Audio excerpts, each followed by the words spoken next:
Yes, yes, people. Welcome to Usman Talks United. It's Friday Rivals. We're waiting on a third member to join our panel, but tonight I'm joined by the Don of Manchester United. I'm joined by the man himself, Usman. Evening, Usman. How are you? I'm well. It's an absolute pleasure. Finally, see the duo that not everyone know they needed, but they're gonna have tonight. It's gonna be good. But as you said, Bob's is joining us very shortly as well, hopefully. So it's gonna be a lit show. It's gonna be a lit show. Get your comments in, people. Obviously, slap it, subscribe to the channel, that kind of stuff. But yeah, I'm looking forward to it. Good stuff, mate. As you're quite right, you don't see us two together on a pod very often.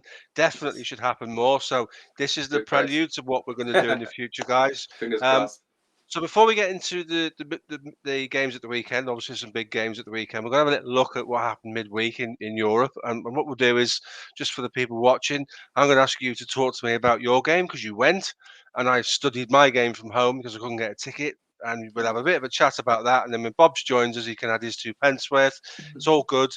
So we'll start with the Ronaldo late show, Old Trafford. Oh, Brother, talk to me because I know how invested you are in Man United, and I know how concerned you are about how things are going. But let's have it right.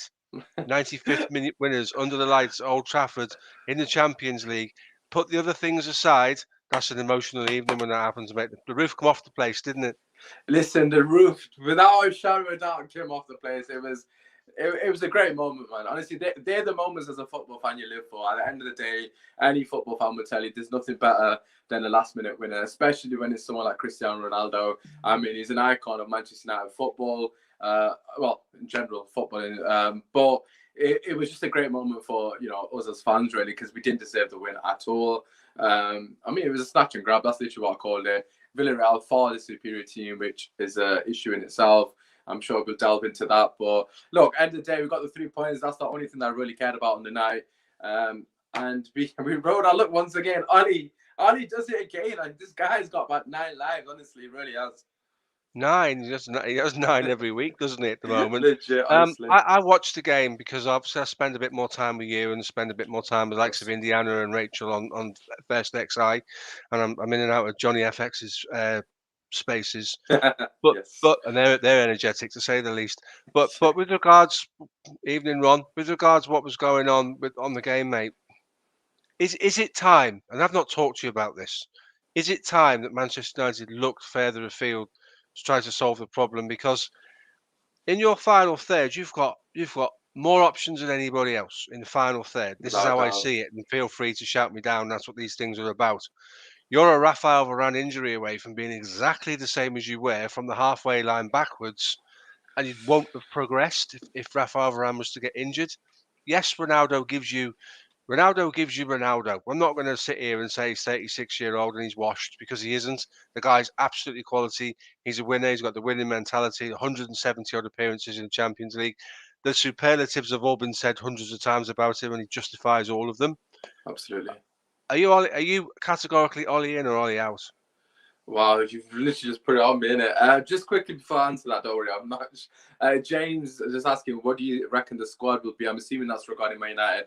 James, we'll get into that a bit later on in the show, obviously, when we could discuss the weekend results, or weekend's fixture, should I say. But it's practically going to be the same as what we just had, so there's not really any changes. The players that were injured for the game on the midweek are still injured, so there's no one's really come back. So just to answer that quickly. But yeah, in terms of Ali out or Ali in, I mean, for me, it's an absolute no-brainer. You see it all over Twitter. A lot of rival fans are Ollie in. I mean, that just says everything you need to know already. If a I rival am. fan is I know you. I've seen your tweets. Don't worry. I saw your tweets on the way home. See, don't worry. I check you and Osman regularly. All right. Yeah. So for me personally, it's disappointing, to be quite frank honest with you. Not the fact that we won. Of course, I want us to win, but it's disappointing that is so evident. Even rival fans could quite clearly see that this guy is out of his depth. I mean, I've never really been so sure of something than I have with this in terms of Man United. That is, it's quite clear he doesn't know what he's doing. Tactically, that is. Of course, he has got tactics. Every manager has tactics. But I'm talking about at the top level, the upper echelon, the table where you've got Klopp, Pep, and arguably Tuchel in the Premier League that is anyway sat there.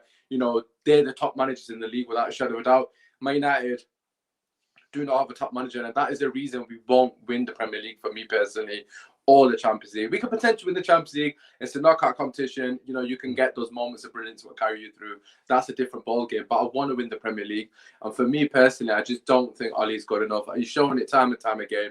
The Villarreal game, for me, again, it was another example of his inability to change things during the game. I mean, anyone who's got eyes can see that Villarreal should have been 3-0 up at half-time without a shadow of a doubt. I mean, you can't tell me otherwise. David De Gea has somehow regained his previous powers and he's turned back into the De Gea that kept us from getting relegated under Van Gaal and Jose Mourinho. So, yeah, for me, if it wasn't for De Gea, if this was De Gea that we've seen the last 18 months, we're 3-0 down, basically. Yeah, so for me personally, it's just it's frustrating because I genuinely believe if we had a proper top quality manager, we could really cause a lot of problems this season. I totally agree, and I've said to many people, if you get yourself a top quality manager, and we'll come to that in a minute because that's an interesting one, and I want your opinion on somebody. If you do get a top quality manager, that there is a major concern for me, and we should be worried. Now, I'm going to come to a guy that's making the headlines at the moment. A lot of your fans want Zinedine Zidane to replace Ollie. I want to know where you're at on that, and then I'm going to give you my take on him and see what you think. I think I already know your take, actually, because I obviously, you know, I watch a lot of your stuff as well, of course. Steve's they're asking you as well who you would replace. Obviously, Steve will tell you very shortly. Yeah, so for me personally, I've said it in this order. I understand that there's going to be pros and cons with every manager. It's not me making excuses. It's just my personal opinion. So I've said consistently I want a Nagelsmann. Of course, he went to Bayern Munich. Makes perfect sense. Since Nagelsmann's gone, it's in this order. Luis Enrique first, and I don't know if you know this, but I've said this a lot. I've always admired Luis Enrique. I think the job he did at Barcelona is massively understated. I know me and you've tweeted about this, you know, and spoken about this, and you obviously had your sort of qualms against him. And I understand where you were coming from. Of course, he's gone elsewhere and it's not worked out for him. I accept that. Of course, not every manager is going to be fantastic at everywhere to go. But the reason why Luis Enrique, for me personally, he's not my United manager though, because obviously the style of football is completely different to what we normally used to.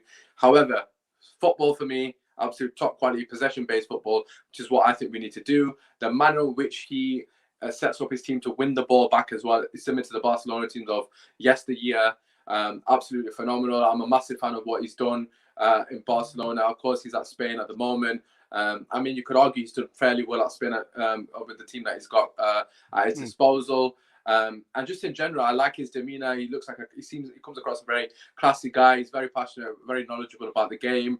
And I just like his overall demeanor. I think he's very professional at what he does. My second option would be Zidane. And I want people to realize that it's what is available at the moment. I'm not saying that Zidane is my number one has always been Nagelsmann. Because I've just loved the guy. Obviously, he's doing that Bayern now, so it is what it is. But yeah, so Luis Enrique, Zidane, again, second best option out there. Conte, I do not want at all. Respect him for what he's done in the game, but it's not a good fit at Man United. Simple as that. Third one would be Ten Hag. Again, he's not available, realistically speaking. That's almost like give him a couple of more years, see where he's at, because I don't know if he's ready for the big club. Yeah, similar to how I felt about Poch. But yeah, that's my top three. Luis Enrique would be my number one. I know he's at Spain, of course, but I think Manchester now would entice him, especially with the players we've currently got with Ronaldo, Pogba, Bruno, etc. Any manager now would want to actually come into Man United. Prior to Ole Gunnar Solskjaer, that wasn't the case. So Ole does deserve credit in that sense because he has actually built something at Man United, but I just don't think he can take us to the next level. Totally. There's an awful lot of stuff for me to digest there. As ever, mate, you always give me a full and conclusive answer. So for me, I answer to Big Ron's question. I kind of think Enrique probably is the guy that fits your bill. What I would say is he looked after a well-oiled machine at Barcelona and tweaked it, and that's fine. That's fine. But you're dealing with lots of big characters there. My worry with Enrique is he's quite a pragmatic manager, and I don't think right now you need a pragmatic manager. I think you need a bit of a protagonist for a period to stoke up a few hornets' nests and wake up a few players and make them realise that this is not easy for a Liverpool fan to say. You are playing for Manchester United. Say it again, Steve. I didn't hear you. What was that? No, these guys have got to realise that they're playing for Man United. Mate, Bob's having a problem with that link. If you don't mind giving him a shout on that link while we're speaking. Right, okay, just keep talking. I'll say. So with regards to that, Enrique would probably be your best bet. Went to Roma, didn't really work for Roma. Surprised me in the Euros because he was tactically astute, particularly in the quarter-final against Italy, when he didn't play with a number 9 because those guys would get eaten alive by Chiellini and Bonucci, and he played with 3 10s in front of their back four. I thought that was really clever, so that brought me round to him tactically. Zidane. Now, Zidane took over arguably the best club side in Europe, and I think Zidane's a flake, basically. Oh, The, did the you? Oh yeah, oh yeah. The first Oh, time it went wow. south for Okay. Zidane, he walked away and said he needed a sabbatical, and he came back after 6 months. And Real Madrid were in further decline. He did nothing to arrest that. In actual fact, he caused rifts with players. Sergio Ramos is rumored to have said either Zidane leaves or I do. It turns out that both of them left in the end. And he also did that with Mourinho. So Of you know what he course. likes to play those games, doesn't he? Nagelsmann's an interesting one. I like Nagelsmann, but his Leipzig sides are very easy to play against. You Yeah, guys beat them absolutely. 5-0. We Yeah. put 5 on them over 2 legs. I think Nagelsmann's a risk. I think Nagelsmann's a risk for Bayern Munich, but such is the way German football's structured. You know, we could put LFC Sonny in charge of Bayern Munich, mate, and they still win games. You know what I mean? So Wow, that's saying a lot. it's no, I love Sonny, mate. It's just a bit of banter that, but it's just one of those things. You don't have to be a great football manager to win trophies at Bayern Munich. They buy all the best players year That's in, year true. out. So Enrique would be an interesting choice. It is a massive, massive risk your next recruitment, and I agree with you. There's not Who are you thinking? So obviously you said Zidane's a flake. Luis Enrique is pragmatic. For me personally, I think I'm assuming you're referring to his personality because in terms of the way that he play football, is obviously high tempo, possession based, that kind of thing. But who would you be like? Oh shit, might not have signed X, Y, and Z as a manager. Who would you be Listen, really if you got scared of? Enrique, he improves your club end of. We don't know what he's like presiding over a project because the bottom line is you consider that Pogba's going to leave in the summer. That's a lot of Yeah, Man United fans' opinions. Matic is not young, so you're probably going to have to replace Matic. After yeah. today's press conference comments from Ole Van der Gunnar Beek's gone. Solskjaer, Van der Beek's Yeah, got no future at the club. By the way, that is appalling man management. You really shouldn't be doing that with your football club. absolutely. So there's a big job in midfield to do it, and I don't know if Enrique's the man. But you're in the same position as we were in the 90s and the early noughties when I used to get up every single first day of the season and say, right, we've just signed these 3 players. We're going to be Yeah, good. We're going to, legit. and you know what? Don't It's be our offended year. by this. You can only say we're Liverpool or we're Manchester United so many times before Absolutely. the footballing world looks at it and says, well, actually, you're not. You're a side trying to recover former glories, and you can't just assume because you've got a badge that says Man United or a badge that says Liverpool that you are nailed on to We have no success. divine We have we have no no given divine right for anything. Absolutely, 100%. You completely have to agree. earn it. You have to earn it. And Facts. Manchester United are back in that position for earning it. So I think if you get Enrique, he improves you. Listen, there's not many managers out there that wouldn't improve you from where Ollie is. Yeah, And as a person, I really like Ollie. As a person, I really like the guys. I'm No sure you. reason I'm not to sure like you him. do as a Liverpool fan. I'm sure you But do, no, really. no, no, no. But he's a nice fella. I And mean, what he he's is a done nice is guy. There's no knocking his personality. I mean, he's at come the in and end of he's the day, settled your club after all the rigmarole and he's done his job. But we don't want niceties. We want trophies. Bob's has just put. I don't know why it's working. I don't know if it's words you said in him, Steve. I don't know what's going off. But then again, you're not logged in, are you? I don't know why it's not working, Bob's. I've not got a clue. Yeah, I'll try. So yeah, just give me a second. But in terms of like, you know, Ole Gunnar Solskjaer, what you're saying, he's a nice guy. I couldn't give a shit if he's a nice guy. I couldn't care if he's a prick. Like, honest to God, I want to win trophies. I want a manager that's going to come in and be ruthless and, you know, get the results, you know, and deliver what we, you know, I think that we deserve, which is Premier League and Champions League. And obviously, I'm not saying, you know, we should be getting them this season, but we have a squad capable of doing that. And I think that is the issue for me. You know, you mentioned a lot of players there, Pogba, Matic, Van der Beek, all 3 of them realistically could be on the way out come the end of the season. Martial's probably on his way out as well. Cavani's on his way out. That's 5 players already that we've lost. And we know our board are not going to replace all 5 players. We're stuck with McFred probably for the rest of Ollie's tenure, however long that is. And I just think it's going to be another rebuilding process. I think this year we need to really hit the ground running and show these players why you should want to stay at Manchester United. And the only way we can do that is by winning trophies. And you know, the likes of Pogba, the likes of Van der Beek, the likes of Martial, etc., etc. You know, these players are, you know, on the way out by the looks of it. However, if they see Man United winning trophies, potentially they might want to stay, and that's the only way you're going to keep these big hitters. Cristiano Ronaldo is not come to Manchester United to sit on, not sit on the bench, but he hasn't come to Man United to take part. He's come to win trophies. There's no way in his last last 2 years, potentially at the highest level that he's come to take part and make up numbers, is he to win silverware, and he won't stand for Ole Gunnar Solskjaer's inability to deliver at the highest level. Oh, 100%, mate. Totally agree. To just close on the manager thing, whoever you get has got to sit down with 3 or 4 of your players and make them decide what they are. And by that, I mean, what is Martial if he stays? What is what does Marcus Rashford see himself at? And if he sees himself as a centre forward, then he needs to start behaving on the pitch like a centre forward. If he sees himself as a wide man, he needs to behave as a wide man. What does Greenwood want to be? Greenwood wants to be a number 9. So you got to sit down with Greenwood and say, learn all you can off Ronaldo in the next 2 years, because there's no better person to teach you. So it's a big job at United, whoever comes in, and you need someone with minerals to step in there and do the business, mate. So, yeah, get a good manager, and I think the rest of the Premier League should be worried, because in the final third, mate, you have ridiculous options. 100% you do. Like you said, Ollie hasn't got the mineral. I'm just sending the link to Bob for the third time, hopefully. All right. That works, but I haven't got a clue. Martial is a mannequin from Bob's, I mean. Yeah, at the moment it's been absolute shambles, hasn't it, really? But we'll have to wait and see. So with regards to my team midweek against Porto, we seem to like playing Porto.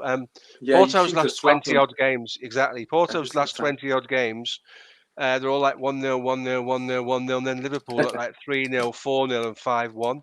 Wow. So we were brilliant. I'm not going to lie. We were brilliant. Everything we wanted to do, we did well. Their goalkeeper contributed with a couple of mad moments, but you can only beat what's put in front of you. And listen, this is Champions League group stages. These teams are there for a reason. 5-1 away from home in the Champions League. Porto not a shit team. That was a very impressive victory, to be fair to you guys. And do you know what? Porto in shambles. They were in shambles, to be fair. They were shambles. They were poor. But you've got to beat what's put in front of you. And that's part of the thing. You know, we've got a double header coming up with Atletico Madrid now. I genuinely believe if we take 3 or 4 points from those 2 fixtures, we're through, mate. We'll be on 9 with 2 to go. Wow. We'll be up. Listen, no one wants to come to Anfield. We are really well set up the way we play to play against European teams, because they're not used to what we do. Yeah. And had we had the bodies that we had on Tuesday night in the quarter-final against Real Madrid, we'd have put them to the sword and played Chelsea in the semi-final. Of that, I am 110% convinced. We're looking to play games of football. We can't wait for the next game of football, and you could see that in the players. And at the moment, mate, Salah's doing a madness. His numbers are insane again for the 4th season in a row. So there's a lot of stuff on at the moment. Who's Liverpool's greatest ever Premier League player? Yeah, Salah's in that conversation, mate. But someone said to me today, Premier League player, yeah. Someone said that to me, but someone also said you can't offer Salah against Gerrard, because one's a forward and one's a midfielder. So you may have to look at who's the best forward, who's the best midfielder, and who's the best defender. If you're doing it based off individual positions, then it's an absolute no-brainer that Salah gets in. Do you know what I mean? There's no one. Obviously, Torres and Suarez would be the obvious from Premier League era. I mean, feel free to correct me, but I can't think of anyone else who's done it on that level. I would say Torres obviously has done really well, but it wasn't for the same sustained amount of time. Yeah. And Suarez again for not the same length of time. So I think in terms of attack, Salah without shadow of doubt makes it. In terms of midfield, of course, Gerrard makes it. But it'd be interesting to have that conversation. But I just think with Salah, right, I'm another person that needs to give him a bit more credit, to be honest. Like, look, of course, his numbers have always been brilliant. I've always said man is better than him, actually. I'm not going to lie, that has been my opinion for a long period. Of course, the last couple of seasons have suggested otherwise. Or you could potentially say Mane's peak was better than Salah's peak, obviously. That's a different combo. But Salah's carrying you guys at the moment. I'm not going to lie. It's actually pissing me off as a Real fan, because it's similar to, I'm sure, how you guys feel about Ronaldo. Like, you just know they're going to score. They're inevitable. Like, they're actually, like, any given moment, Salah's got an ability to score from any part of the pitch. He's a match winner. We know that. But it's just his ability to turn up in the key moments consistently. And that's why he's world class, and that's the definition of world class. Key moments when your team needs you, when the chips are down, you can rely on Salah to get you out. I mean, that goal that he scored when Origi passed it him, Was that against Athletic? Oh, AC Milan, wasn't it? Yeah. AC Milan game when you obviously it was 1-1 at the time. Origi, fantastic assist by him. But Salah, once again, right place, right time, times his run, great composure, finishes it when it matters. Salah's there every single time, and that's why, for me personally, people are putting him up with the likes of Gerrard, and I think he deserves a lot of credit, man. He's proved a lot of people wrong. His consistency has been unrivaled, even in a poor Liverpool team last season in terms of performances. This guy's been consistently up there, so you gotta respect greatness. I always say that, man. Regardless of who he plays for, of course, I'm not happy because it's Liverpool, but at the same time, I know greatness when I see it, and Salah is definitely that guy, man. So fair play to him, man. Fair play to him. He's done it time and time again, man. I'm going to say something now that will probably end up being blasted all over Twitter, but I don't care. If Salah was clinical, he'd be giving you Messi numbers, mate. But he's not clinical, so there's chances that you or I would see unfold in front of him, and he misses them. If he had the finishing of a Ronaldo or a Messi, he would be very close to their numbers. Because if you look at the chances that we create for him and the chances he takes, he could easily score 40, 45, 50 goals a season, no problem, because we With create numbers that many aside, are chances. you putting him in that category? Are you No, saying if you no, could I'm not. finish? No, Okay, I no, no. just wanted to get a definitive answer on what you were just saying. Okay, So you're for me, talking strictly statistically then. Messi's the second best player I've ever in the history of football. Ronaldo's third, and both of those guys would be behind Diego Maradona for me in terms of what you see as a footballer. Maradona was ridiculous, mate. Took poor Argentina team to 2 World Cup finals and won one of them. But yeah. Cheers, Bobs. But no, to be fair, I don't put him on that level. He's not at that level. Those two guys are at that level on their own, and there's been a few pretenders. We always thought Neymar might get there. I suppose Luis Suarez was probably as close in terms of getting somewhere towards that level, because at Barcelona, mate, he was ridiculous. Yeah, he was unplayable. He really was. So with that regard, great result for Liverpool. Slightly fortunate result for Manchester United. I just want to ask you, just off the back of that Liverpool result, because obviously, as someone that has watched Liverpool do fantastically well in the competition for many years now, not even necessarily winning it, but you're always competing. Everyone knows about the Champions League nights at Anfield. They're different. We all know that under the lights, as you alluded to with Man United, but does a part of you believe that you're capable of doing big things in this competition? I don't remember your predictions, but surely, like, as a Liverpool fan, you'd always fancy yourself, because there's no away goals this season as well, so that's going to really benefit you guys in particular, I would say. In fact, maybe not actually, because not many people score in Anfield, but in general, when people come to Anfield, it's always difficult for them. Like, it's always difficult. Over 2 legs, surely you'd fancy yourself to do well against anyone in the competition. Anybody, that includes Chelsea, Manchester United, Manchester City, anybody. We've got such a deep heritage in the competition. I'm not going to tell you how many times we've won it, because you've heard that from Liverpool fans a million times. I'm not just being arse if I was to tell you that now. I would have said it. Well, 6 times, right? Okay. We've won it 6 times, right? And it's kind of indoctrinated into the club's DNA. We come alive for Champions League, and Dap said it a couple of weeks ago on our Champions League show we run on your channel on a Sunday night. So check that out, people, because that's quality. Cheeky plug, yeah, look, you got to do it, mate. He said Liverpool can have a bad season but still come alive in the Champions League. It's just something in our DNA. And this is the thing, and I'm going to go on a little bit of a diverse tangent here. If Manchester City ever win the Champions League, we're all in trouble, because I don't realise what the stratospheric level that gets you to. It takes you to another level completely. Absolutely. I think we can win a 7th. Absolutely, I do. I think we can win the Premier League. Absolutely, I do. I'm not convinced we can win both of them, because we don't have the depth of squad. If we keep people fit. Listen, 38 games is harder to win a Premier League than to go through a knockout competition. And you alluded to it at the start of the pod. Manchester United have a chance of winning the Champions League because it's knockout football. The mad thing is that if you look back at Champions League history, the first 5 Champions Leagues and records were 2 games, a semi-final and a final. So 5 of Real Madrid's 14 Champions Leagues are a joke. But, they're still the premium club in Champions League history, and we're not far behind. And if Manchester United over the years win another couple, the same type of thing will grip your club that grips Liverpool. We kind of think we've got a right to win games, and it's not an arrogance. It's I mean, it's good to It's have that arrogance as well because the other teams will sense it. Like obviously, when like I said, when people come to Anfield, you sense that cauldron. You know you're in for a game, regardless of what. Even if Bayern Munich, let's just use Bayern Munich because I feel like they're definitely going to be in the conversation this season. I mean, I can't imagine Bayern Munich or PSG going into Anfield and thinking, wait, this is going to be an easy game for us. Obviously, it's never an easy game away from home, especially to a giant like yourselves, but they know with the fans and that atmosphere that this is going to be a nightmare for them, especially if you guys score first, man. So I think with Liverpool, you always can't disrespect them in the competition, man. They've done it time and time again, as you alluded to. You've got heritage in the competition, and for me personally, Man United need to have that same hunger. And I was at the Champions League game, and I didn't feel that. I didn't feel that aura like that. What I would expect from a big club like Man United on a Champions League night, and atmosphere was good. Don't get me wrong, but I just didn't feel. I didn't feel that they were scared of us, which is an issue for me. We need to obviously instill that in the opposition, but of course that goes into a different conversation. But yeah, for me, well, we Liverpool go have that. we come into the ground, right? You go into the ground, the music's on, you look down on the pitch, the lights are on, the Champions League thing's in Exactly. the middle of the pitch. You like this? Come on, lads, let's go, let's have it. The music starts, we embrace it, we embrace the night, we embrace the tournament. Manchester City need to stop turning their back on the pitch. They need to stop booing the anthem. They need to get over this problem they've got with UEFA, because there is a problem with UEFA, and they Yeah, need to embrace what their club is trying to do. And that's Pep's holy grail at City, is to win the Champions League. He's won everything else. But 100%.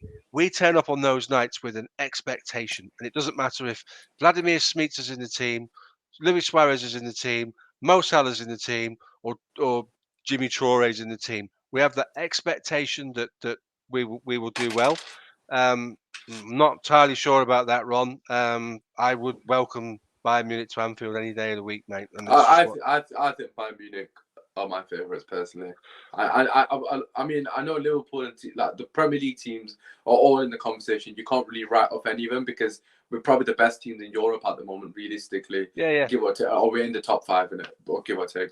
I think Man the winner United. comes from England. I think the winner comes from I England mean, this year. there's definitely a strong chance. Obviously, we're probably the strongest out of the other countries, but I do think Bayern Munich for me are just similar to yourself. They're a juggernaut of the competition, and I think Nagelsmann's got them playing a great way. My only thing is, obviously, to say styles make fights, etc. I use this saying all the time.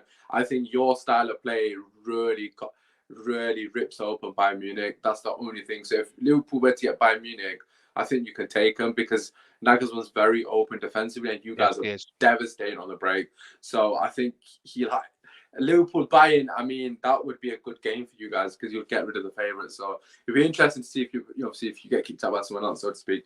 But I definitely think you're not going to take them with that show. I'll give you two names. I'll give you two names for Bayern, and these are the two names that may undermine their entire Champions League campaign: Nicolas Soulé and Dayot Upamecano. Both of those guys are not great defensively. Upamecano was part of the Leipzig problem in terms of their poor defensive shape. They've lost the players with the know-how to play alongside each other to win European competition. In the final third, like Manchester United, you should be frightened of Bayern Munich. I've got Robert Lewandowski, who's absolutely insane. I don't need to talk about him. It's all been said. They've got looks like Leroy Sané's back in form, and what a treat he is when he's playing well. Yeah, Gnabry's a great player. The list's endless. But you look at Alphonso Davies, you look at Soulé, and you look at Upamecano, and you can get at those guys. You really can. You'd probably I think Liverpool. Upamecano's still a bit lightweight. I mean, suspect, should I say? I don't lightweight. 100%. So that's the Champions League bit covered. So we'll get on to matters at home and the Premier League. Let's go. And you guys, I'm going to watch this, and I'm going to be tweeting you all the way through it. Don't you worry. 12:30 tomorrow, Manchester United versus an Everton side that is missing Dominic Calvert-Lewin and Richarlison. You've got to fancy your chances. I mean, if you can't beat them, but the amount of players that got injured, I believe Coleman's injured as well. Obviously, James Rodriguez not available. Rondon's probably going to start for them. Don't get me wrong. Damari Gray-Townsend, of course, an issue for Manchester United. They're on form. Form is pivotal. Townsend, in general, loves the goal against Man United prior to his Everton days.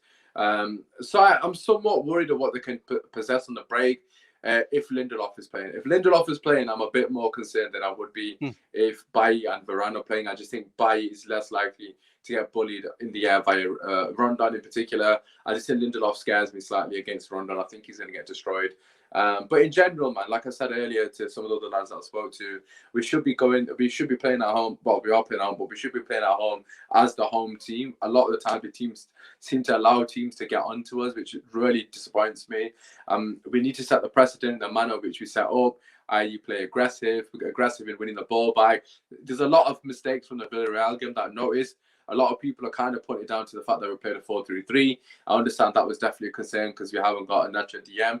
But me, the issue wasn't the formation. The issue was the application, the manner in which we were trying to win the ball by was nothing short of embarrassing. There was absolutely no intent from any of the players to press, get in the face of the opposition, make it difficult for them to play out the back. We made it very easy for them. We stepped off them at every given moment and allowed them to just come to Old Trafford and play their own game, which for me is disappointing. And against a team like Everton, with the players that they haven't got, Blaine, Richarlison and Calvert-Lewin in particular, we shouldn't fear what they've got going forward. I know I've mentioned Rondon could potentially hurt us in the air, but it's Rondon. At the end of the day, we should be setting the precedent from the minute one and squeeze them as far up the pitch as we possibly can. So for me personally, I want to see us playing with a manner and a swagger as the home team. We need to be setting up, we need to set our stall out because at the moment, I'm not seeing that from Man United. Defensively, a question for you. So Rondon plays, and we know what he's about because he's been in the Premier League before. Is there a case to say switch the two centre halves so Varane goes one-on-one with him because Varane's a big guy, he's a bit more mobile, he reads the game a bit better, and be narrow? And the reason why I say be narrow is you don't want Townsend coming inside and getting shots off because we've seen loads of times the quality of his goals. You have to find a way to show both Damari Gray and Andros Townsend the outside of the pitch, the white lines. So basically, they're whipping balls into the box for Rondon, who'd be hopefully, in your case, marshalled by Lindelof or Varane.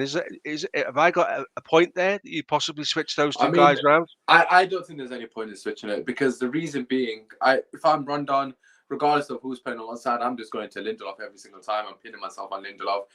Lindelof can play left back and Rondon should go left back, basically.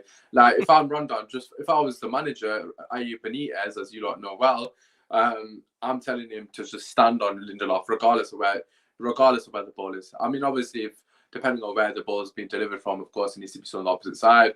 But in general, he needs to put himself in a situation that is 1v1 against Lindelof every given opportunity he's got. So for me, I think when Lindelof is starting tomorrow, that's going to be the mistake that Ollie makes tomorrow.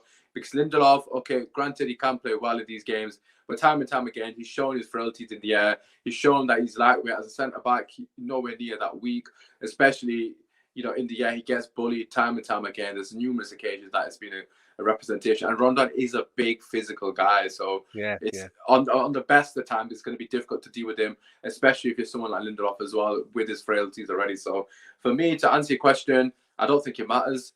The second point, you said play narrow. For me personally, I wouldn't be opposed for us to play in a diamond. We actually done that against Everton previously, and we've been fantastic with Bruno, Pogba, and Van der Beek in there with Fred at the bottom of the diamond, and we were fantastic in that performance. We controlled the game, and everything that we did against Everton was absolutely brilliant that game. They couldn't even get a kick, so to speak. So I wouldn't be opposed for him to doing that and playing narrow, as you suggested, to stop players like Townsend drifting into those pockets, because that is an issue for Man United, that sort of area of uncertainty in front of the back four, behind the DM role. We seem to get caught out there a lot. So that is definitely someone that can hurt us. Like players like Trossard and them kind of players seem to drift in that area and cause us problems consistently when we play them. So that is a concern. Townsend, like I said already, he likes to do well against us. But for me personally, it's about how we squeeze them. I want us to be playing 5-10 yards up the pitch, and trying to get us to sustain attacks. Because at the end of the day, no Richarlison, no Calvert-Lewin, we've got no excuses today. They haven't got that blistering pace in Rondon. Of course, he's going to hold the ball and play it to the players on the wing. We know exactly what they're going to do. It's so predictable. They're going to play up to him. Hopefully, he wins a couple of free kicks, frustrates us, and obviously he's going to try and play it around the corner. It's a very obvious game plan from them. We need to be prepared for that. So get someone to sit in front of Rondon.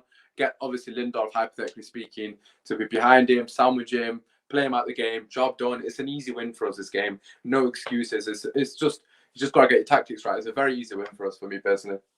So, given Solskjaer's comments today about we need people who are going to fight, not be sulking, which was and not even a veiled attempt at discrediting Van der Beek's behaviour. You can't see Van der Beek featuring. You can't. So who's your midfield? Who do you want your midfield to be? Yeah, I mean, your response was actually hilarious. South Park, man, that's quality. He did throw him under the bus. Look, at the end of the day, I mean, I don't know what Ollie was thinking. Is this Ollie saying, "Look, you guys want me to be ruthless? This is me be ruthless"? I think you need to pick your fights, and fighting against Van der Beek is pointless because this guy isn't causing any fuss, man. At the end of the day, he's frustrated. But regarding midfield three, Matic for me, no brainer. They got Decore in there. We need a bit of physicality. And also Matic has got the ability to continue to recycle the ball. He's good on the ball in general. Of course, he hasn't got the legs, but I'm not expecting a lot from them going the other way, given the players that got missing. So Matic for me, no-brainer. Alongside him, Paul Pogba. Van der Beek doesn't make my team only because Pogba has to be in midfield for me. Without a doubt, I'm expecting us to have a lot of the ball. And, well, we should have a lot of the ball, should I say. And Pogba is the guy for me who's got the ability to pick a pass from deep. And of course, Bruno Fernandes picks himself most weeks, doesn't he? So, them three for me, it was been our most successful midfield three. Post lockdown, when we played them three midfielders, we went on like a 9-win streak, if I'm not mistaken, or something like that, 8 wins or a draw or something. And consistently, it's worked for us. So I don't see why he changes it. I understand Matic can't play week in, week out, but he didn't play midweek. So if I see McFred playing over Matic and Pogba, and if Pogba's left wing and McFred are playing, I swear to God, Steve, I'm doing a watch along anyway, shout out. But just know I'm pissed. Like, there's no way in a million years that McFred should be starting and Pogba left wing. So, yeah, that's my midfield three. Let us know in the comments what you guys think as well. I've gone Pogba, Bruno, and Matic.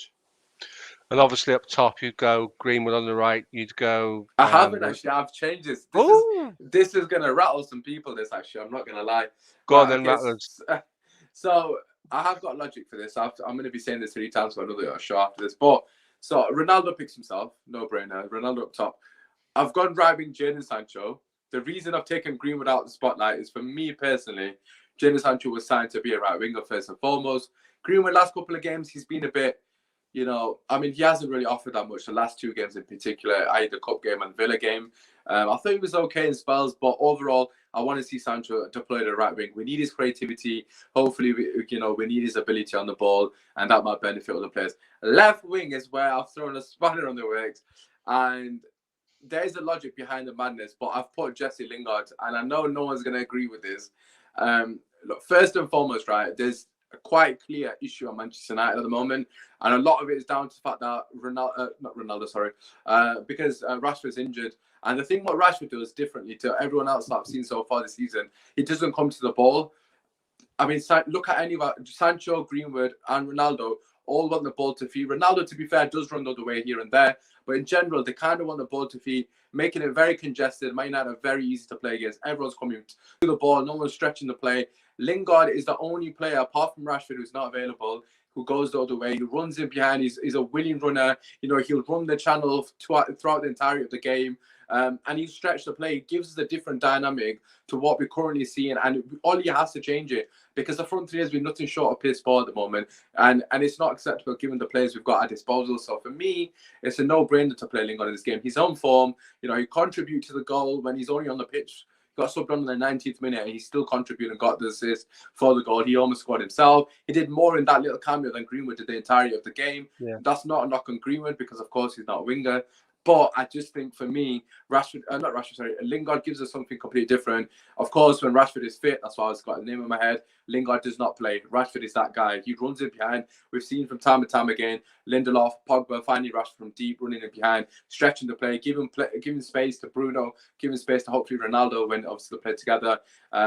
So for me, Lingard has to play this game because I'm expecting Benitez to be very pragmatic, and Lingard's the only guy that's not going to constantly want the ball to feet. He will hopefully stretch the play and give us something different because we're very predictable at the moment. That's a really good shout with Lingard because whether you like the Lingard that did all the TikToks, I think that was probably the issue with Lingard. Is he got too involved in social media for me. I think that's that is what it is. Oh, I've got someone agree with me. Let's go. Okay, so I'm going to play devil's advocate, right? I've watched Jadon Sancho come to Manchester United, and the kid looks totally lost. Yes. He looks bereft of confidence. I was surprised he made the England squad, and I said so on Twitter. Hmm. I don't I agree. understand. I don't understand how he's made the England squad because he's not showing any form at the moment. Yeah, But I'm also a subscriber to the fact that players do not recover form sitting on the bench watching. You've got to play your way back into form. I genuinely believe that. So I can understand why you put him there over Greenwood. I think if you go with him over Greenwood, you've got to be prepared to make a change 10 minutes into the second half. absolutely. If Sancho shows you what he's been showing you for the last month, and come on, let's be honest. I'd like to see him do well because he's English, obviously, right? But obviously, then I'm quite happy for him to be lacking in a bit of form because he's not assisting Manchester United's point off the top of the table, and people talk about you like you're in a crisis. There are problems to deal with, granted, um, but you've got to be able to make that change. And I think it doesn't do Greenwood any harm every now and then to sit one out because it's all part of a young man's education. It's all part of a young man's learning, and he has some lessons to learn. We've seen some There's a things lot. from There's a him. lot of. I'm just reading the comments, and Big Ron is giving Sancho some right shit in the comment. I've got to just put this on. Jadon Sancho is a double agent. He's a former Man City player playing for the Friends. Well, I can't see his form. People said, Steer, you're disappointed that Liverpool never signed Sancho. No, I wasn't. I really wasn't. You will be disappointed, Steve. Let me just break it down to you guys that are hating on Sancho, right? Look, first and foremost, right? Has he impressed me? Of course he hasn't. He's been well underwhelming. However, there's a lot of issues in the actual team rather than Jadon Sancho. Is anyone playing particularly well in our final third? No one is. Ronaldo is a breath of chances. Every single game he's on absolute scraps. The fact that he scored with one shot, he had one shot in the entire game, which was the goal. I can't remember him having another shot. He might have had another pop shot, but he's had no chances, no serves whatsoever. And then a lot of people think it was got to do with Sancho. The point is, the overall system at the moment, the whole attacking front five, what you're going to call it, bar the DM, is not working, and that is down to the coaching, the manner in which we set up week in, week out. No one's playing well. Bruno's not doing anything either. Pogba's not done anything. I mean, Greenwood's not done anything in the last 3 games. Ronaldo's the only one who's contributed because he scored here and there. But the point is the overall unit is not working. It's not just Sancho. Of course, people are going to highlight him and understand there's a lot of pressure on him, new signing, etc. And I get that. But the issue is the bigger picture is the overall system is not working at the moment. And that's what Oli has to fix. That's on Oli. I mean, Sancho is coming to a team that is very dysfunctional in terms of how we attack. There's no real clear plan or idea. And he's come from a team, i.e. Dortmund, who play free-flowing football, completely different pattern of play. And he was able to express himself more because that he had, of course, it's an easier league first and foremost. But secondly, the system benefited him in terms of they were playing attacker brand of football. They're moving the ball quickly into the thirds, which allowed him to be in more 1v1 situations instead of when the ball gets to him, i.e. 10 days later, Man United, he's in a 1v2 every single time. So it's a lot more difficult for him. Of course, he has to be a bit more courageous in the manner in which he approaches the game, i.e. take players on. I accept that. But you've got to remember the overall situation isn't helping him. It was the same. It's been the same for a lot of our attacking players. It's not a new thing that our attackers are not playing well. I mean, I'm sure you would agree with me, Steve. How many times do our attackers play well consistently for large parts of the game? It's all moments. Like Bruno scores randomly. He'll play shocking. I mean, obviously they had good games, don't get me wrong. But Bruno will play terrible and he'll score. Rashford will play terrible and he'll score. I mean, we don't play good football. And that's the issue. It's not a Sancho issue. It's a Manchester United issue. So as soon as we start to, fix that issue, whatever it may be, I have no qualms that Sancho will come good, if that's what people want me to say, because I don't have an issue with a player of his age, 5-6 games into a new season, a new team, new philosophy, etc., and a new league, the intensity, etc. It's going to struggle. Havertz was struggling as well. I mean, I don't want to talk about Werner because he's missed about billion chances, but Havertz, another guy, a lot of people doubted him, and he scored the Champions League winner. I mean, if Sancho ever does that for us, I mean, I'll take it. So, yeah, just be patient, man. He's 21, man. He'll be fine. I just think people need to relax a bit with the Jadon Sancho criticism, man. I just think it's hyperbolic. There's just no need for it, really, to be honest. And for those watching and commenting, all of that was said with chest. So he absolutely believes everything he's just said. So Absolutely, we're absolutely. waiting to see. I'll We're take the waiting to see. criticism, but I'm gonna die on this hill. I'll tell you that right now. Man. So get ready, strap yourself in. I'm dying on this Sancho hill because I love this player, man. I'm a big fan of his. He's not doing it at the moment, but he will come good. I believe in him. So yeah, we'll have to wait and see. But see, listen, let's move on. The time is suggesting that we move on. Let's talk about the biggest game of the weekend: Liverpool against Manchester City. Huge game for both teams, of course, as we know. Both teams in the conversation for the title. We know that. But what are your thoughts going into this game? Both teams kind of. I mean, you guys are going in with confidence, of course. Man City losing to PSG, they played well, but PSG quality shone through, so to speak. How are you feeling going into this one? It's a big game for you lot. It's massive, isn't it? And I think from Liverpool's perspective, this is a chance. And everyone says Manchester City put down a statement at Stamford Bridge. Did they? I thought Chelsea were poor in terms of they were very negative in the way they lined up and their tactics. We need to start the game against City and play like we do all home games against all the top sides. We come out the blocks at 100 mile an hour and we try and take the game away from them in the first 20 minutes because they're quite capable of doing to us what they did to Chelsea. If we let them take those field positions, if we let them press our back four, if we let them press our centre. See, look, I don't have to change this, by the way. There we go. Just keep talking. I'm just getting my notepad. We've got to be really sharp, really focused in the game. We've got to come out. We've got to start well.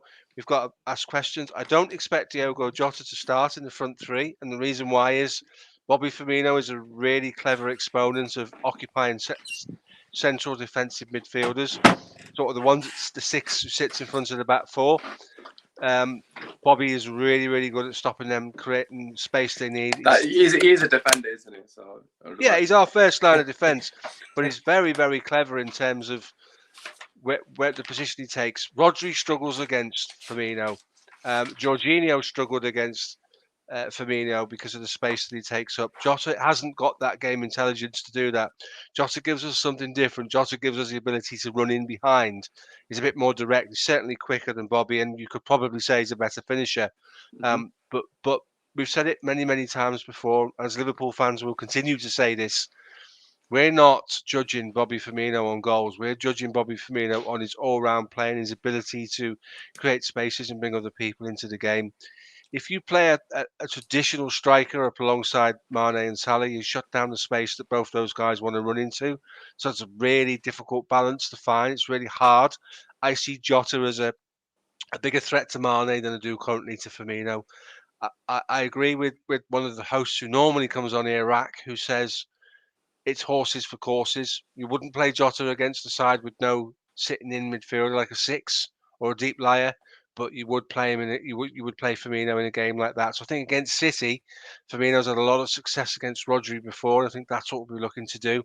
But let's not get it twisted. We're going to have to be at the top of our game, or Manchester City will take another massive leap towards proving to all of us that they're still the team to beat. Am I confident? Absolutely, our pace and power in the final third could well be too much for them, but we will need to bring our double A game to the game to beat Manchester City. And on a recent prediction thing, I went 3-1 for Liverpool. That's genuinely how I feel this week. Okay. And I'll tell you why. I'm liking the confidence there. I'm liking it. Wow, we got spanked by them, didn't we, last season at Anfield? Yeah. Revenge is a word we don't use in football, or rather, we shouldn't use in football. But it's certainly a motivation. It'll certainly be something that formed part of all of the conversations in the analysis room this week about the things that we didn't do well. Jordan Henderson will have been at the hairdryer for the defensive position he took up for a couple of the goals against Brentford. So that wasn't great. But at the end of the day, he's quite right. City will have a point to prove. But you were right, Usman. City didn't play badly against PSG. Yeah, they were just punished, weren't they? Really. And got a lot of ones in the chat. Messi just turned into prime Messi, didn't he, in that game and scored an absolute belter. Rayan just come through, perfect timing. Rayan, bro, if you listen, I want to hear you comment about City, Liverpool, Real. That's literally what we're talking about now. Obviously, Steve's just giving us the 4-1-1, so to speak. Rayan, just get your thoughts in as well. Let us know what you think. Jota is just overrated, to be honest. Good player, but nothing more than that. What are your thoughts on that, Steve? Well, I love Ryan, right? He's a top guy, and I love him to bits, and he's always Of course, welcome to it's come on anything I'm on. yeah. But I have asked him why he goes to Liverpool games because all he does is sit there and criticise the team. If you ask him to go to the Rayhan's a squad, real fan, yeah. I tell you right now, yes, D. yeah, Everything Rayhan says, I agree with Rayhan. I love you. I love you. right, I love him too, right? But at the end of the day, this is a guy that I sometimes wonder whether he's a Liverpool fan, and I've asked him whether he's a Liverpool fan because he doesn't rate Gomez, he doesn't rate Jota, he didn't rate Salah, he does now. He's changed his mind on Salah. Um, he didn't rate Ronaldo, he didn't rate this guy. Didn't you? Don't do that. You come out and you talk about your team and you big them up, and you be Of course. positive, and you look for ways to do that. Don't get him involved in the Gerrard conversation because he probably watched Gerrard play like 6 games at the end of his career, and he's got Claude Makelele ahead of Gerrard in the rankings of greatest centre midfielders of all time. So as much as I love him, mate, I spend most of my time laughing at Ryan's comments, which is cool. It's never a bad thing. Um, it's a tough game, mate. It's a massive, massive game. If we get the jump on City and we beat them, the momentum that brings. We're unbeaten in 16 league games. If you take the Yeah. last 10 of the Premier League last season and the first 6 of this season, and Liverpool's always been about intensity and momentum. And the thing is, last season we couldn't do double training sessions. We couldn't beast the guys in the training. They're doing that this season. We lacked intensity last season alongside the injuries. We just lacked this willingness to go and win games of football. What I see now is a team that comes out and wants to get to work. We've got Fabinho back in the position where Fabinho should play, and that guy doesn't get the plaudits he deserves. He is an absolute beast in the middle of the park. Yeah, He is unreal, mate. I would take Fabinho. I saw you tweet something about who would you take from rival teams, and Fabinho was my guy that I would take from Liverpool. Actually, Oh, mate, that type of player is a specialist. That type of player he's changes under everything for Man he's United, world you know. class. Fabinho is world class without a shadow Oh, of a doubt. mate, we But love him. my We love him. question to you, Steve, is obviously regarding this game. Obviously, we know it's a huge game for both teams, as you mentioned. You know, if either team were to come out victorious in this game, it would be huge momentum for either of them in terms of a catalyst for the rest of the season. You know, you're beating potentially your biggest title rival, so to speak, or title favourite, should I say. But what are your thoughts on Man City? Because, like, a lot of the comments have kind of alluded to the fact the way City kind of played against Chelsea. Of course, I understand Liverpool were not play in a pragmatic way that Chelsea did. They were very negative. Of course, Tuchel's come out and owned that. But is it somewhat of a worry for you, the manner in which City have come out against these so-called bigger teams and really show no fear in the way they approach them? No, because I look at the manager. Listen, I don't buy in this Guardiola's a fraud and all that nonsense because he really isn't. He's a tactically astute manager who's earned the right to be, put up there on the top echelons of club management. Who's the top coach in the world? He's in that conversation, isn't he? Yeah, So yeah, they're quite capable of coming to Anfield and doing a job on us. They've done it before. We've been to the Etihad and done a job on them. The thing with going back to the Chelsea thing, Tuchel came out a week or so before that game and said, "I want Chelsea to be the team that nobody wants to play. yeah, Don't be the team that nobody wants to play because you're so defensively minded. You forget what you have to do down the other end of the pitch." And for an hour, Chelsea offered nothing. They only really got into the game after the goal. And that was like a reaction rather than a tactical change. That was the players taking that upon themselves to say, "Hang on a minute, we're a goal down. We've got to raise our game." That's natural. That happens. Um, if you look at what City offer, they've got like a front six that moves around. It's really difficult to play against.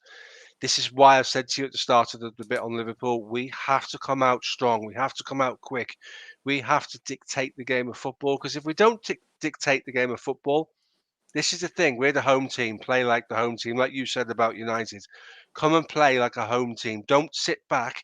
See what Manchester City have got, and play it like poker, where you say, "Right, I've seen what you've got, and I'll raise you this." I'm not interested in that. What we're good at is taking the game away from people with intensity, with power, with pace, with an attacking front three. Salah's on fire at the moment. Let's get stuck into that. Cancelo's a great player going forward. I think there's question marks about him going backwards towards his own goal because, like all these modern day fullbacks, like a Hakimi, like a Trent, like other players like Telles to some degree, yeah. they're great. They're great carrying the ball forward into spaces and creating things. But when you ask questions of them defensively, they sometimes they can't answer those questions. And I think we've got to ask questions of Cancelo and Laporte, because Laporte hasn't had a great 12 months in terms of availability, in terms of games, in terms of playing. Lost his place to John Stones, who played alongside Ruben Diaz. So it'd be really interesting to see with how City line up, how they set up. It will be another tactical game from City. We should be worried about City, but you know what? You take that worry and you harness it and you use it to your advantage. You don't run away from it. You're not to be scared of it. I don't know why I thought you were gonna say you take that worry and shove it up your ass. I don't know why. It's just the way you said it. I don't know why. I know you're giving this beautiful monologue, and in my head I was like, I wish you said that. I just wish you said that. But listen, Steve. Of course, it's going to be a tactical game. It's at Anfield. I expect Liverpool, as you said, to come out with intensity. Liverpool at home in big games always press from the front in the first 10, 15 minutes. Man City, especially against you guys in particular, have been caught lacking time and time again. So I do think there is a potential that you can, if you score early, you win this game. I know that's such a cliche thing to say, but I generally think if you concede early at Anfield, it's curtains 90% of the time because the fans do not let up on these teams. It's huge. The 12th man for you guys can be integral. So I think for Man City perspective, they need to weather the storm. I was about to say I really hope, but obviously I don't give a shit really. I'm neutral to an extent. But from their perspective, if I was a Man City fan, I'd be hoping that they don't play with any arrogance and they don't come out trying to play you at your own game, so to speak, very early, and they need to weather the storm, i.e. silence the crowd. Obviously, the best way to do that is by scoring. We know that, but this is Liverpool. This isn't a Chelsea. Liverpool at home is a different monster. Anyone who knows Liverpool know that, especially this era under Klopp. They're going to come out, and you're going to come out and press very quickly. So if I was Man City, if I'm Pep, very conservative first 10, 15 minutes, see and just weather the storm and see where you're at. After that point, then obviously anything can happen for either team. But I just got one last question, and obviously we've got score prediction because obviously we both need to shoot off at roughly the hour mark, and obviously we'll wrap up with the scores for the team. This comment has been coming in the chat a lot, so I'm going to ask it you. This isn't me saying this, all right? This is the comment in the chat. No, you go on. Is Trent faking an injury so he doesn't have to play against Grealish? I've had about 10 people asking. No, he's got an abductor injury. Is that advantage Liverpool that Trent is injured, Steve? To some degree, right. But let's not do the Trent thing because we've only got a limited amount of time. I'm not even trying to get No. That is a much longer conversation about Trent generally. He's got an abductor injury, and if you know football and you know abductor injuries, the only thing that you can heal abductor with is rest because it'll go again if you're not careful. So he's got to be very careful that he went against Brentford, which kind of explains some of the performance certainly in the second half. Mm-hmm. I don't want to see it will be Milner, but it shouldn't be. It should be Gomez because Gomez has got pace, and obviously whoever goes on that right back position is going to have a bit of a torrid time against Jack Grealish, who to be fair to the lad, has settled in at City quite well. Yeah. What was that one? Put that comment back up. How about 50 quid on City to win 3-0? No, James, the next time that enters your mind, do me a favour. Press the little button on your window, wind down your window and throw the money out the window, mate, because that's exactly what you just did, mate. If you've got 50 quid to throw away like that, then fair play to you, mate. That's mental. James, if that does come through, don't worry, we will. Steve will apologise live on air. Don't worry, we'll sort it. Don't worry. If they beat us 3-0, mate, I'll come and say I'll hold my hands up and say I was wrong, but they won't beat us 3-0. Love that. I'll retire from podcasting if that happens. No, we can't have that, Steve. You're my right hand man. But listen, let's get some score predictions, Steve. Obviously, as you mentioned, Gomez for me, I completely wholeheartedly agree. Milner, to be fair to him, and the guy does well. I won't even be surprised if Milner played on Potter Grealish. No. I would not be surprised in the absolute slightest. Those Ribenas have got this guy running like a 25-year-old. I don't know what he's got in him. But yeah, listen, let's get some score prediction in. Just to clarify, I've said 3-1 Man United against Everton because I don't think I said it. But anyway, Steve, what's the score prediction for this one? I know a lot of people have said 1-1 in the chat, but what are your thoughts, mate? I think because Everton are under strength, I think United will be buoyed by the result, not the performance from midweek. I think I have too much going forward for Everton, and I think it'd be 2-0 to United. United? Oh, Everton. Sorry. Okay, City. Sorry, I've messed up. So I just did your game first, mate. Yeah. Okay. First. So what are your thoughts? City, Liverpool. Then what's your score? I think Liverpool will win 3-1. Wow, 3-1 Liverpool. Right, okay, fair enough, Steve. I'm not deluded. I'm not deluded, right? The fans were not in the ground when we got spanked by them, and we very, very meekly gave up our last chance at hanging on to our title when they came to us last year. The fans will be all over this game. The fans will be loud for the entire game. This is a so teams at the top don't have 6 pointers. That's typically a comment that you talk to about relegation sides. But this is as close to a 6 pointer at the top of the table as you're going to get. This is our opportunity to steal a bit of a march on them, to go 4 points clear of them, and you take that any day of the week, wouldn't you? But the players let themselves down against City at Anfield last season, and they'll know that. The manager knows that, and the fans know that. So everybody goes to Anfield on Sunday afternoon with the expectation to put that right. All right, fair enough. Listen, I respect the confidence. I'm happy you've said it with chest. You've not hesitated. I respect that. I'm going to stick to the 1-1 prediction. I just think if Man City have to score first this game, I do believe what I said earlier. If Liverpool do score first, then I would expect Liverpool to hold on to a victory. But I think Man City will score first. So I'm going to say 1-1. I'm going to say Jesus to score and Bobby Firmino. They're my 2 goal scorers for that game. But either way, hopefully Man United get the 3 points. It's been a nice spectacle. So what we're going to do, we're going to wrap up the other predictions for the other teams. I'm assuming Steve's got the fixtures in front of him because I definitely have not. So Steve, rattle them off because we both got another podcast. Okay, so first game, Burnley at home to Norwich City. What are you going with there? Wow, you've started at the right banger, aren't you? Burnley v Norwich. I'm going to say 2-0 Burnley. Someone's putting in there, that's probably accurate. But I'll say 2-0 Burnley. Why not? I think Burnley are all the things that Norwich don't need to play. I think Burnley are going to win that 1-3 or 4-0, mate. 3 or 4? Yeah, wow, because they're direct, they're big, they're strong, and they're aggressive. See, Norwich don't need that right shots, now. But on target, but so we'll have to wait and see. All right, next game, what was it?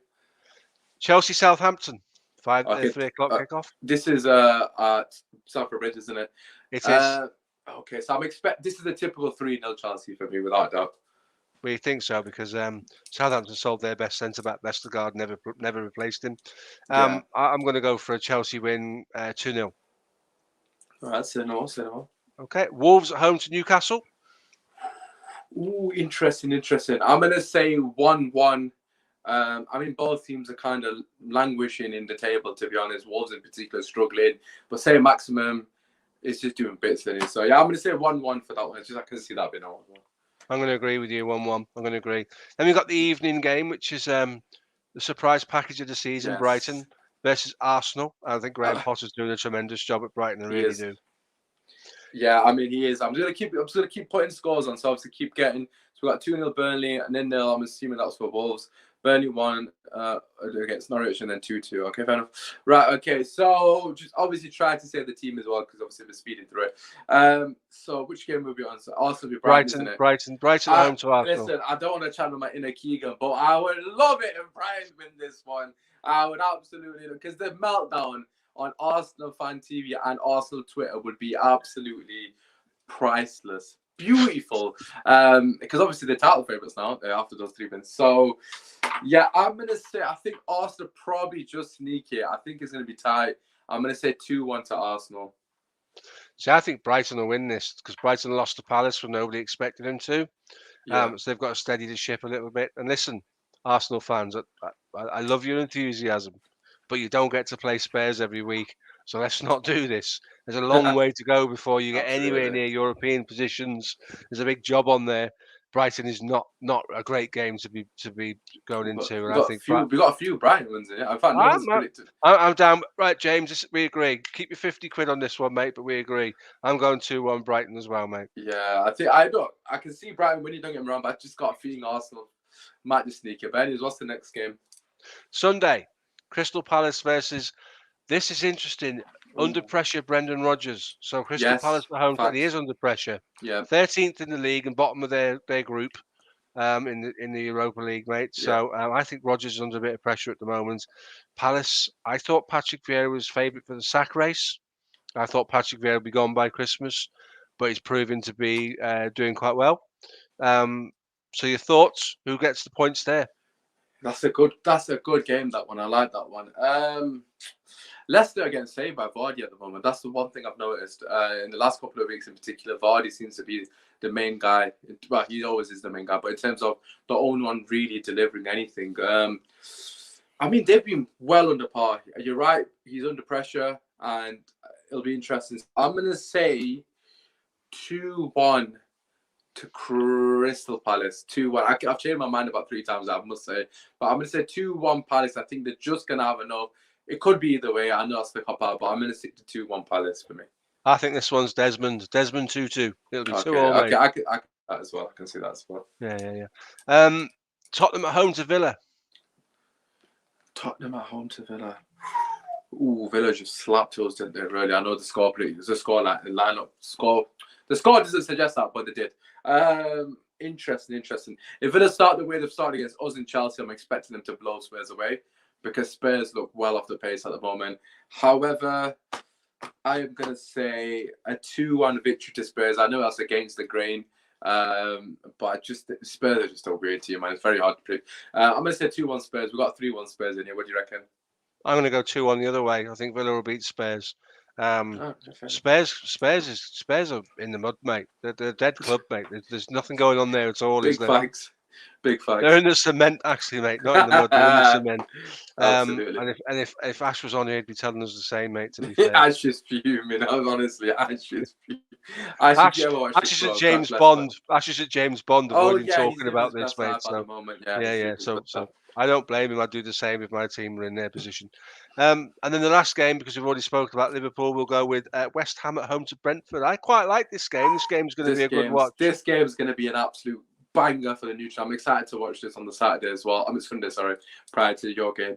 I'm going to say high scoring, entertaining 2-2. I've captained Antonio fantasy football, cheeky little giveaway. I just think Antonio is going to score. 2-2. I hope I'm right because it'll be a good spectacle for us. I think West Ham will win that a little bit easier than we expected.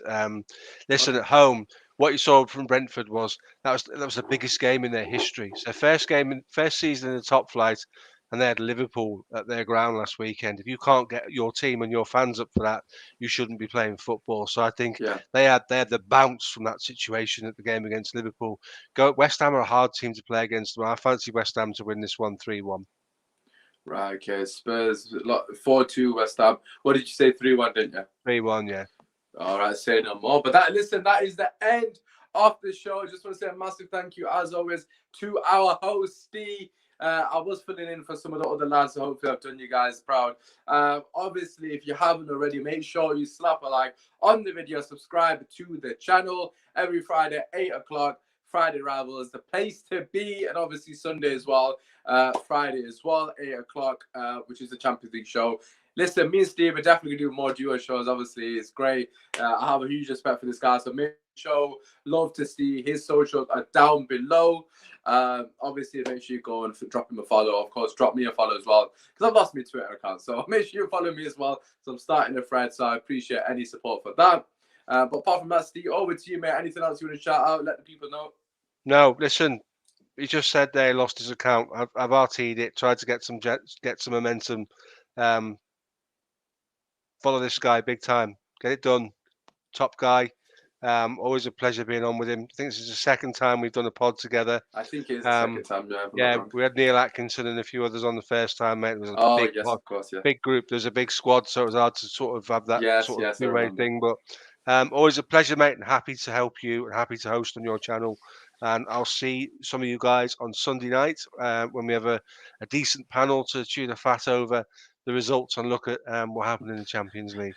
So it was just Usman and Steve. Oh, it's big Ron actually. McFred or Fanchan. Steve, Ron, don't. I'm the Mac bit. I'm the Mac bit of that relationship. Listen, you're not tagging me, Fred. You're not doing that. We want a better double pivot than that. I'm not accepting that. Someone come up with something better and come back. Obviously, hopefully Sunday Steve will be here. Saturday tomorrow I've got the watch along.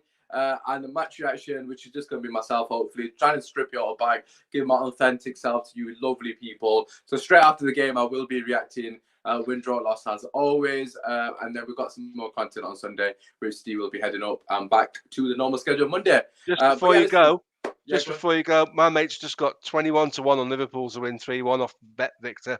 That's a great set of odds. That is. Listen, there it is. There it is. Listen, people, I want something better than McFriday. If me and Steve are doing this next week on Friday as well, because everyone's dropped out, probably will be anyways. I want a better than McFred. I'm not having that. But anyways, it's been your boy. Thank you as always. We'll be back soon.